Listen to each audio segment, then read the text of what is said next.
ang dami. Kaya doon kay Bernard, mayroong isa. Oo, dun sa bungad lang. Na-recognize ko. Na-recognize ko siya. Marunong na akong tumingin ngayon ng agarwood.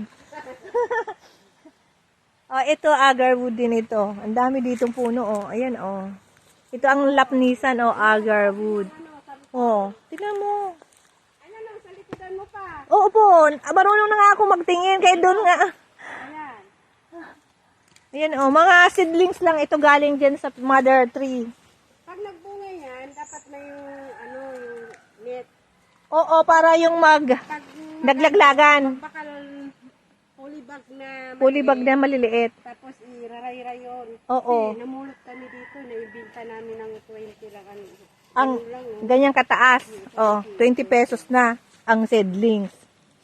Oh, yan. 2,000 tayo. Di. Hati-hati. Oh, kasama kami. Nakakatuwa dito ang buyer nito kasi pati agent bibigyan. Oh, pag nagprodukto na yan. Kasi ang seedlings nito is 20 pesos per ano. Itong ganito kalaki na, nasa 100 plus na ito eh. Ganyan. Kahit yun ma'am sa mapahirap doon kuhaan ang bunga kasi pag malakas yung ilog, Oo. Diretso na sa ilog. Oh, ang swerte naman doon sa nakakakuha. doon yung sa Oo. kukuha, dulo ng dulo na. Oo. Dagat na.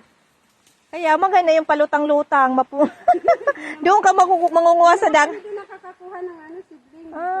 Dito lang kayo nakakawa. Kasi O yun. bumabagsak sa Nag-harvest pala sila dito ng seedlings. The seedlings, Ed, is 20 pesos per seedling. Per seeds. They can grow it in this climate here. We can grow it on our land. Yeah, the climate here is nice. Yeah. Down, Yeah. put a mixture in there. Ang ganda.